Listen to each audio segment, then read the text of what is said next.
കർത്താവായ യേശുവിൻ ഇനിമയുള്ള നാമത്തിൽ ഞാൻ നിങ്ങളെ വാഴ്ത്തുகிறேன், வரவேற்கிறேன். രാത്രി വേളയിലും നാം தேவனுடைய வார்த்தைகளை தியானிக்க, கர்த்தருடைய வசனங்களை கேட்க தேவன் நமக்கு கிருபை செய்திருக்கிறார். அவர் உண்மையான தேவன், நம்மை ஆசீர்வதிக்கிறவர். அவர் நம்மோடு கூட இருந்து நம்மை வழிநடத்துவார். இந்த நாளுகளில் கடந்து வந்திருக்கிறவங்களை யாவரையும் நசரனாகிய இயேசுவின் இனிமையுள்ள நாமத்தில் நான் வரவேற்கிறேன். தேவன் உங்களை, உங்களுடைய குடும்பங்களையும் ஆசீர்வதித்து வழி நடத்துவார். நாம் ஜெபிக்கலாம். தேவனே, பரிசுத்த பிதாவே, இந்த ராத்திரி வேளையிலப்பா நாங்கள் உம்முடைய வார்த்தைகளை தியானிக்க நீர் எங்களுக்கு கிருபை செய்திருக்கிறதுக்காக ஸ்தோத்திரம். நீரே பரிசுத்தராய் உண்மை உள்ளவராய் எங்களோடு கூட இருக்கிற கிருபைக்காக ஸ்தோத்திரம். ஒருபோதும் கைவிடாத எங்களை நேசிக்கிற நல்ல தகப்பனே, எல்லா பலவீனங்களும் விடுவிக்கிறவரே, எங்களை ஒரு நாளும் ஆரோக்கியத்தோடு விடுதலோடு சௌக்கியத்தோடு வழி நடத்துகிறவரே, உம்மை நாங்கள் ஸ்தோத்தரிக்கிறேன், உம்மை நாங்கள் ஆராதிக்கிறேன், மகிமைப்படுத்துகிறேன். நீ நல்லவர், வல்லவர், வாக்கு மாறாற்ற தேவன். ஓ ஆண்டவரே, இன்றைக்கு கடந்து வந்த எல்லா மக்களுடைய குடும்பங்களையும் நீர் ஆசீர்வதித்து பலப்படுத்துதகவைக்காக ஸ்தோத்திரம். அநேகர் கண்ணீரோடு பாரத்தோடு வியாதிகளோடு பலவீனதைகளோடு ஆயிருக்கும் போது தேவனே, அந்த குடும்பங்களில் மக்களில் ஒரு விடுதல் உண்டாகதகவைக்காக ஸ்தோத்திரம். நீர் உமது கரத்தை தொட்டு தேவனே இந்த மக்களை குணமாக்குதகவைக்காக ஸ்தோத்திரம். இந்த ராத்திரி வேளையில் நாங்கள் வசனங்கள் தியானிக்க கடந்து செல்லுகிறேன். உம்முடைய தெய்வீக பிரசனத்தால் நீர் எங்கள் நிரப்பும். தேவனே, வசனத்தை புரிய அதன்படி நடக்க தேவனே நீர் எங்களுக்கு கிருபை செய்ததுக்காக ஸ்தோத்திரம். ஆண்டவரே, நாளுகளில் வர வேண்டிய எல்லா மக்களை ஏற்ற நேரத்தில் கொண்டு வருவதற்காக ஸ்தோத்திரம். எங்களை முற்றிலும் தாழ்த்துகிறேன், அர்ப்பணிக்கிறேன். இயேசுவின் நாமத்தில் ஜெபங்கள் நல்ல பிதாவே, ஆமென், ஆமென். கர்த்தர் நம்மை ஆசீர்வதித்து வழி நடத்துவார். நாளுகளில் தேவன் நம்முடைய குடும்பங்களை பாதுகாத்து வழி நடத்துபவராய் இருக்கிறது. கடவுள் நமக்கு ஏன் தேவை, கடவுள் நமக்கு ஏன் தேவை என்ற தலைப்பில் நாம் இந்த நாளுகளில் வசனங்களை தியானித்து வருகிறார். கர்த்தருடைய பிள்ளைகளே, கடவுள் உண்மையாக நமக்கு தேவையாய் இருக்கிறது. நான் போன 2-3 நாளுகளாய் இந்த வசனத்தை தியானிக்கிறது. உண்மையாக கடவுள் நமக்கு தேவையாய் இருக்கிறது. ஏதோ ஒரு பிரச்சனை வரும்போது தேவன் நமக்கு தேவையாய் இருக்கிறது. ஏதோ ஒரு வியாதி வரும்போது கர்த்தர் நமக்கு தேவையாய் இருக்கிறது. இந்த உலகத்தில் கட பிரச்சனையோடு, மன கஷ்டத்தோடு, பலவீனதையோடு காணப்படும் போது தேவன் நமக்கு உதவியாய் இருக்கிறது. இதெல்லாம் இந்த உலகத்தில் இருக்கும் போதும் எனக்கும் உங்களுக்கும் பாவத்தில் இருந்து விடுதலை கொடுக்கிறவர், நம்மே தேசத்தில் விடுதலுக்குள்ளே கொண்டு வந்தவரும், ஒரு மீட்புக்குள்ளே கொண்டு வந்தவரும் இயேசு என்று நாம் அதை வசனத்தில் தியானித்திருக்கிறார். இந்த தினம் கலாத்தியர் 4 அதிகாரம் അതിന്റെ 4 വസനം നാം വാസിച്ച് കേൾக்கலாம். ഗലാത്യർ 4 அதிகாரம் അതിന്റെ 4 வசனம். நாம் புத்திர ஸ்வீகாரத்தை அடையும்படி நியாய பிரமாணத்துக்கு கீழ்ப்பட்டவர்களை மீட்டுக் கொள்ளத்தக்கதாக. கர்த்தருடைய பிள்ளைகளே, நாம் முன்னமே இருளிலும் அந்தகாரத்திலும் வெளிச்சமில்லாத சூழ்நிலையிலும் தேவனற்றவருமாய் காணப்பட்டது. அந்த நாடுகளில் கடவுள் யார் என்று தெரியாமலே இருந்த மக்கள், கடவுள் என்றால் யார் என்று தெரியாமலே இன்றைக்கும் அநேகர் வாழ்ந்து கொண்டிருக்கிறது. உண்மையாக ஒரு தேவன் உண்டா, உண்மையாக ஒரு கர்த்தர் உண்டோ என்று அநேகருக்கு தெரியாத சூழ்நிலைகளில் காணப்படுகிறது. நாம் அந்த காலத்தில் இருட்டிலும் பாவத்திலும் தேவனற்றவராயும் காணப்பட்ட போது அந்த பிதாவான தேவனுடைய அன்பினாலே அவருடைய ஒரு குமாரனை, ஒரே ஒரு குமாரனை இந்த உலகத்திலேக்கு நமக்காக அனுப்பி இருக்கிறது. அந்த குமாரனிலூടെ நமக்கு ஒரு மீட்பு தேவன் நமக்கு கொடுத்திருக்கிறது. நேற்று தினத்தில் நாம் இந்த வசனத்தை தியானித்திருக்கிறது. நாம் புத்திர ஸ்வீகாரத்தை அடையும்படி நியாய பிரமாணத்துக்கு கீழ்ப்பட்டவர்களை மீட்டுக் கொள்ளத்தக்கதாக காலம் நிறைவேறின போது ஸ்திரீயினிடத்தில் பிறந்தவரும் நியாயப்பிரமாணத்துக்கு கீழானவருமாகிய தம்முடைய குமாரனை தேவன் அனுப்பினார். கர்த்தருடைய பிள்ளைகளே, காலம் திகையும் போது, காலம் நிறைவேறின போது ஸ்திரீயினிடத்தில் ஒருவன் பிறந்திருக்கிறார். வானத்திலே, அதே பரலோகத்திலே சகல மகிமைகளும் இருந்து தேவனோடு கூட இருந்த அந்த ஒரே ஒரு குமாரன் அவர் ஸ்திரீயினிடத்தில் பிறந்து இந்த உலகத்தில் நம்மை மீட்கிறதுக்காக கடந்து வந்திருக்கிறார். கர்த்தருடைய பிள்ளைகளே, நியாயப்பிரமாணத்துக்கு கீழ்ப்பட்டு இருந்த மக்கள், நியாயப்பிரமாணத்தில் கீழ்ப்பட்டவைகளை அவங்களை மீட்டுக் கொள்வதற்காக இயேசு கடந்து வந்திருக்கிறார். இந்த நியாயப்பிரமாணத்தில் என்ன பிரச்சனை? அது தவறு, இது தவறு, அந்த பாவம் செய்யக்கூடாது, இந்த பாவம் செய்யக்கூடாது, அப்படி போகக்கூடாது, இப்படி போகக்கூடாது ஒரு சட்டம் இருக்கிறது. நீர் பாவியாக்கப்பட்ட ஒரு சூழ்நிலையில் காணப்படுகிறது. அந்த பாவத்திலிருந்து உன்னை மீட்கிறதுக்காக தான் இயேசு ஸ்திரீயினிடத்தில் பிறந்தவராய் இந்த உலகத்தில் கடந்து வந்திருக்கிறார். நியாயப்பிரமாணத்துக்கு கீழானவருமாகிய தம்முடைய குமாரனே தேவன் அனுப்பி இருக்கிறது. அவர் மனுஷனாய் இந்த உலகத்தில் பிறக்கும் போது அவர் நியாயப்பிரமாணத்துக்கு கீழானவருமாய் இருந்திருக்கிறது. கர்த்தருடைய பிள்ளைகளே, நியாயப்பிரமாணத்துக்குள்ள கீழ்ப்பட்டவர்களாய் இருந்த மக்களே மீட்பதற்காக இயேசு இந்த உலகத்தில் வந்திருக்கிறது. பாபத்திலும் இருட்டிலும் அந்த காலத்திலும் வெளிச்சமில்லாத சூழ்நிலையில் முன்னாடி போக முடியாத தப்பி தவறு நடந்த மக்களை, தேவன் அற்றவர்களாய் காணப்பட்ட மக்களை மீட்பதற்காக இயேசு ஸ்திரீயினிடத்தில் பிறந்திருக்கிறது. அவரே தம்முடைய ஒரே ஒரு குமாரனை பிதாவான தேவன் இந்த உலகத்துக்கு அனுப்பி இருக்கிறது.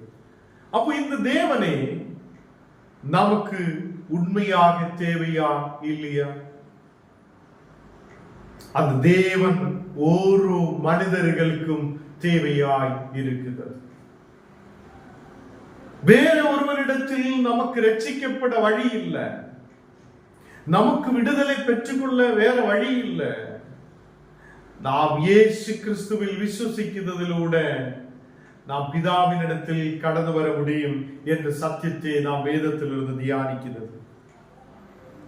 கலாத்தியர் 4ஆம் அதிகாரம் அதிலே 3வது வசனத்தில் வாசிக்கும் போது, அப்படியே நாமும் சிறு பிள்ளைகளாய் இருந்த காலத்தில் உலகத்தின் வழிபாடுகளுக்கு அடிமைப்பட்டவர்களாய் இருந்தோம். ஒரு காலத்தில் நாம் சிறு பிள்ளைகளாய் இருக்கும் போது அந்த காலத்தில் நாம் உலகத்திலே சகல வழிபாடுகளில் அடிமைப்பட்டவர்களாய் காணப்பட்டோம். நாம் இருளான சூழ்நிலையில் காணப்பட்டிருந்திருக்கிறார். நமக்கு ஒரு இரட்சகர் இருக்குதோ என்று தெரியாத சூழ்நிலையில் காணப்பட்டிருந்திருக்கிறார். ஆவிக்குரிய நிலையில் நாம் பார்க்கும்போது ஆவிக்குரிய நிலையில் சிறு பிள்ளைகளாய் இருந்ததாம். வசனம் தெரிந்தும் விசுவாசத்தில் வந்து சிறு பிள்ளைகளாய் காணப்பட்டதாம். இயேசு கிறிஸ்துவிலூடே நமக்கு ஒரு விடுதல் உண்டாயிருக்கிறது. அவர் நம்மை பலப்படுத்தி வழி நடத்தி இருக்கிறது. கர்த்தருடைய பிள்ளைகளே, இந்த உலகத்திலே வழக்கங்களுக்கும் இந்த உலகத்தில் வழிபாடுகளுக்கும் அடிமைகளாய் நாம் காணப்பட்ட நாளுகள்.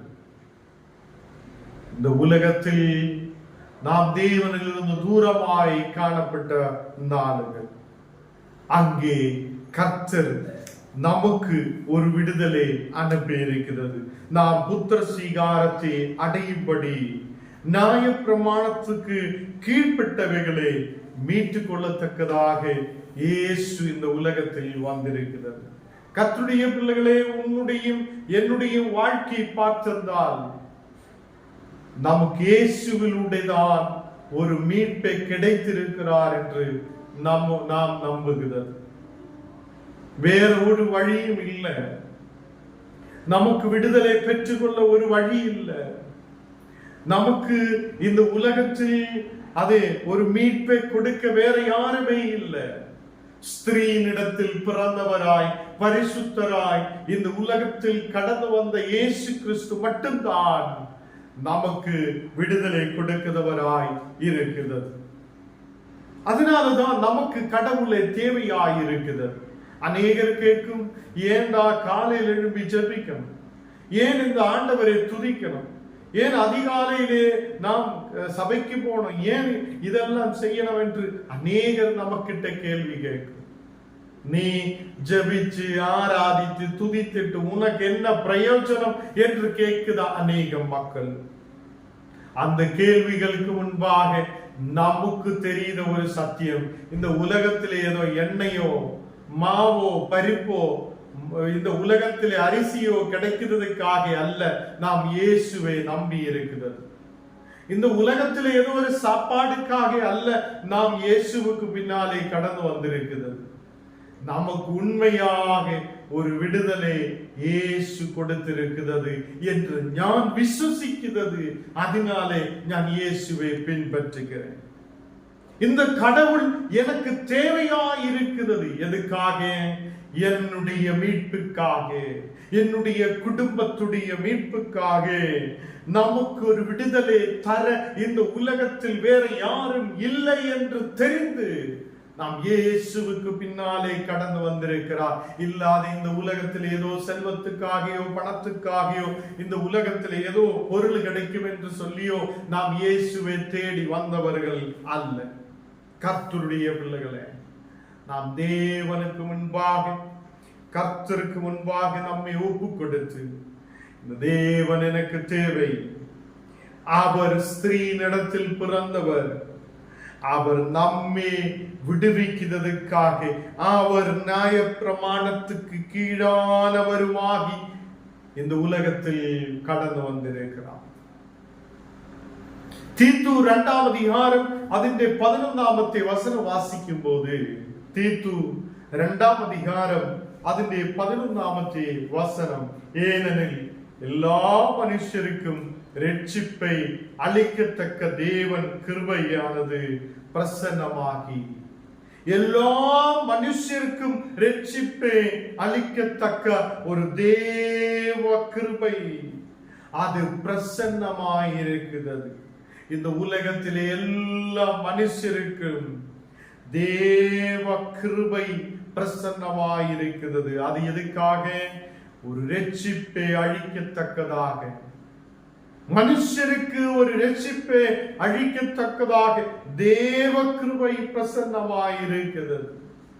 நமக்கு ரட்சிப்பை கொடுக்க இயேசுவின் நாமம் மட்டும்தான் நமக்கு இருக்கிறது. அவருடைய நாம் விசுவசிக்கும் போது, அவருடைய பிள்ளைகளாய் நாம் காணப்படும் போது அவர் நம்மை மீட்டுக் கொண்டு வழி நடத்துபவராய் இருக்கிறது.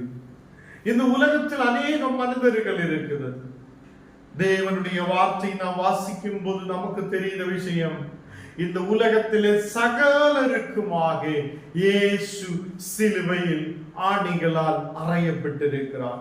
ஏதோ ஒரு சபைக்காருக்கு மட்டுமல்ல, ஏதோ கொஞ்சம் மக்களுக்கு மட்டுமல்ல, ஏதோ கொஞ்சம் தேசத்தாருக்கு மட்டுமல்ல, இயேசு இந்த உலகத்திலே சகல மனிதர்களுக்காக ஒரு ஆட்டுக்குட்டியை போல அவர் நமக்காக ஆணிகளால் அறையப்பட்ட தேவன். கர்த்தருடைய பிள்ளைகளே, இந்த ராத்திரி வேளையில் நாம் தேவனுடைய வார்த்தைகளை கேட்கும் போது, அவர் எல்லா மனுஷருக்கும் ரட்சிப்பை கொடுக்கிறவர் என்று நம்பட்டும். எனக்கும் உங்களுக்கும் நம்முடைய குடும்பத்துக்கும் தேசத்துக்கும் உள்ள எல்லா மக்களுக்கும் ஒரு தேவ கிருபை அவங்களுக்கும் பிரசன்னமாக நாம் ஜெபிக்கட்டும். இயேசு அவங்களுக்கு ஒரு ரட்சிப்பை கொடுக்கிறதுக்காக நாம் ஜெபிக்கட்டும். 12வது வசனம் வாசிக்கும் போது, நாம் அவபக்தியையும் லௌகிக இச்சைகளையும் வெறுத்து தெளிந்த புத்தியும் நீதியும் தேவ பக்தியும் உள்ளவர்களாய் உலகத்திலே ஜீவனம் பண்ணி, நாம் இந்த உலகத்தில் ஜீவனம் பண்ணும் போது, நாம் இந்த உலகத்தில் ஜீவிக்கும் போது நாம் என்ன செய்ய வேண்டும்?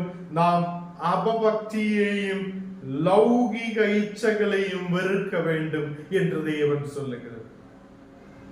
அப்ப இந்த உலகத்துக்கு பின்னாலே ஓடுவது, நாம் அந்த இச்சைகளை எல்லாம் வெறுத்து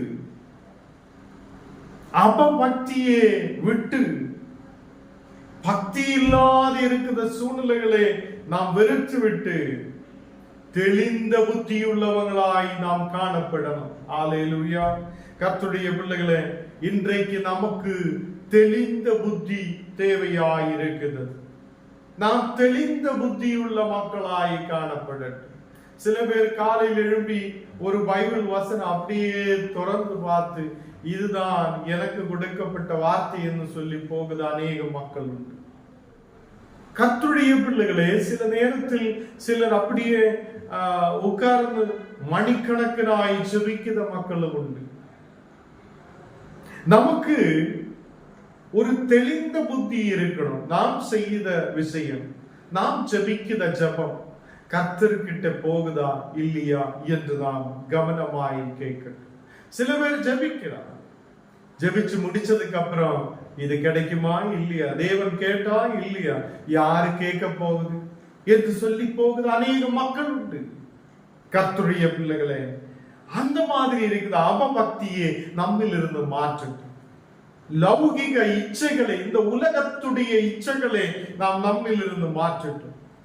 தெளிந்த புத்தியும் நீதியும் தேவ பக்தியும் உள்ளவர்களாய் நாம் இந்த உலகத்தில் ஜீவனம் பண்ணட்டும். நாம் இந்த உலகத்தில் ஆயிருக்கும் போது தேவ பக்தி உள்ளவராய் காணப்படட்டும். தேவனை பக்தியோட ஆராதிக்குத, தேவனை துதிக்குத, தேவனை கும்பிடுத, ஆராதிக்குத மக்களாய் நாம் காணப்படட்டும். ஹல்லேலூயா. அவர் நமக்கு தேவையாய் இருக்குது. நமக்கு தெளிந்த புத்தியை கொடுக்க, நீதியிலும் தேவ பக்தியிலும் நடத்த அந்த தேவன் உண்மையுள்ளவராய் இருக்கிறது. நமக்கு தேவ கிருபை தேவையாய் இருக்கிறது. இதெல்லாம் கர்த்தரிலிருந்து தான் நமக்கு கிடைக்கிறது. ஹல்லேலூயா. கர்த்தருடைய பிள்ளைகளை, இந்த ராத்திரி வேளையில் தேவன் நம்மோடு கூட பேசுறது அந்த இயேசு கிறிஸ்து இந்த உலகத்தில் வந்ததினால்தான் நமக்கு ஒரு மீட்பு தேவனிலூടെ கிடைத்தது. அது பிதாவான தேவனுடைய அன்பு. அல்லேலூயா. பிதாவான தேவன் உண்மையில் வைத்திருக்கிற அன்பு. அவர் பரலோகத்திலிருந்து இந்த மனிதனாய் பிறக்குத ஒரு சூழ்நிலை. 13வது வசனத்தில் வாசிக்கும் போது, தீத்து 2வது அதிகாரம் അതിന്റെ 13வது வசனம், நாம் நம்பி இருக்கிற அனந்த பாக்கியத்துக்கும் மகா தேவனும் நம்முடைய இரட்சகருமாகிய இயேசு கிறிஸ்துவினுடைய மகிமையின் பிரசன்னமாகுவதற்கும் எதிர்பார்த்து கொண்டிருக்கும்படி நமக்கு போதிக்கிறது. கர்த்தருடைய பிள்ளைகளே, நாம் நம்பி இருக்கிற அனந்த பாக்கியத்துக்கும் மகா தேவனும் நம்முடைய இரட்சகருமாகிய இயேசு கிறிஸ்துவினுடைய மகிமையின் பிரசன்னமாகுவதற்கும் ஒரு நாள் இயேசு வரப்போகிறார் என்று நாம் நம்பிக்கை வைக்கிறது. அவருடைய மகிமையின் பிரசன்னத்துக்காக நாம் எதிர்பார்ப்போடு காணப்படும். அவருடைய மகிமையின் பிரசன்னமாகுதலுக்காக நாம் எதிர்பார்ப்போடு இருக்கிற மக்களாய் இருக்கட்டும். கர்த்தருடைய பிள்ளைகளை, அங்கங்க யுத்தங்கள், சாபங்கள், பிரச்சனைகள், தாரித்திரியங்கள், சாப்பாடு இல்லாத சூழ்நிலைகள், வெயிலினால் சூடினால் பாதிக்கப்பட்ட சூழ்நிலைகள், தண்ணீர் இல்லாத சூழ்நிலைகள், இன்னைக்கு உலகத்தில் அநேக இடங்களில் பிரச்சனையோடு மக்கள் வேவலாதியோடு காணப்படும் போது அவர் சீக்கிரத்தில் வரப்போகிறார் என்று நாம் நம்பிக்கை வைக்கிறது. அந்த அனந்த பாக்கியத்துக்குள்ள நாமும் சேர்ந்ததற்காக அந்த தேவனும் நம்முடைய மகா தேவனும் நம்முடைய இரட்சகருமாகிய இயேசு கிறிஸ்துவனுடைய மகிமையின் பிரசன்னமாகுதலுக்கு நாம் எதிர்பார்ப்போடு இருக்கிற மக்களாய் காணப்படட்டும். அது எப்போதும் நாம் போதிக்கிற மக்களாய் காணப்படட்டும் என்று அங்கு வேதத்தில் காணப்படுது. கர்த்தருடைய பிள்ளைகளே, இயேசு நம்மை அறிந்த தேவன், இயேசு நம்மை விடுவிக்கிற தேவன், இயேசு நமக்கு விசுவாசத்தை கொடுத்திருக்கிற தேவன். ஏதோ ஒரு சின்ன பிரச்சனையை பார்த்து நீ வேவலாதியோடு இருக்குதென்றால் இன்றைய தினம் எல்லாவற்றையும் இயேசுவின் மேல் வைத்து விடட்டும். அவர் உன்னை நடத்துவார், அவர் உன்னை முன்னாடி கொண்டு போகுவார், அவர் உனக்காக எல்லா வழிகளையும் திறந்து நம்மை ஆசீர்வதிப்பார். கர்த்தருடைய பிள்ளைகளே, நம்முடைய சகல அக்கிரமங்களையும் நம்முடைய சகல பாவங்களையும் மன்னித்த ஒரு தேவன் உண்டு. நாம் இந்த உலகத்தில் ஆயிருக்கும் போது நம்மை விடுவித்தவராய ஒரு தேவன் உண்டு. தீத்து 2:14 வசனம் வாசிக்கும் போது அவர் நம்மை சகல அக்கிரமங்களில் நின்று மீட்டுக்கொண்டு தமக்குரிய சொந்த ஜனங்களாகவும் நற்கிரியைகளை செய்ய பக்தி வைராக்கியம் உள்ளவர்களாகவும் நம்மை சுத்திகரிக்கும்படி நமக்காக தம்மை தாமே ஒப்பு கொடுத்தார். இங்கே இயேசு நமக்காக ஒப்பு கொடுத்தது எதுக்காக என்றால் நம்மை சுத்திகரிக்கும்படி, நம்மை பரிசுத்தப்படுத்தும்படி, நாம் தேவனுக்கு முன்பாக சுத்தமுள்ளவராய் பரிசுத்தமுள்ளவராய் இருக்கிறதுக்காக.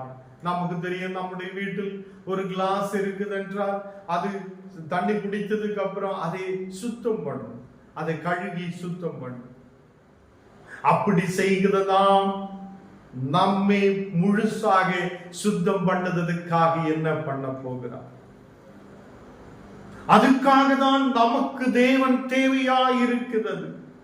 ஆண்டவரே, உம்மை நாங்கள் விசுவசிக்கிறேன் என்று சொல்லும் போது, ஆண்டவரே உன்னுடைய வார்த்தையில் நான் நம்பிக்கையோடு இருக்கிறார் என்று சொல்லும் போது, தேவனே என்னை பரிசுத்தப்படுத்து, என்னை சுத்தமாக்கி மாற்றும் என்று சொல்லும் போது, நிச்சயமாக தம்மை தாமே ஒப்பு கொடுத்த அந்த தேவன் நம்மை பரிசுத்தப்படுத்துவார்.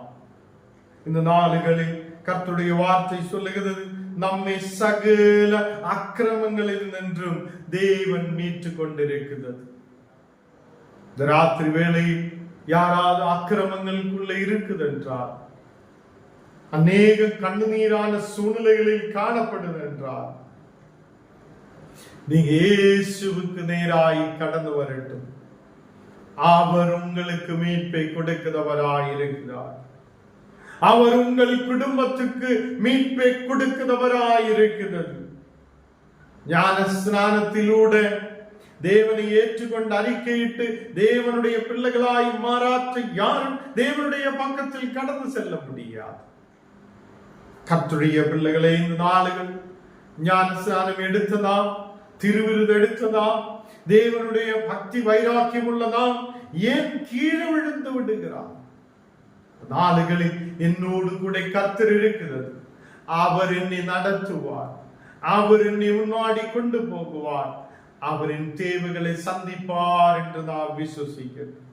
இங்கே வசனத்தில் சொல்லுகிறார், சொந்த ஜனங்களாகி கர்த்தர் நம்மை மாற்றி இருக்கிறார்.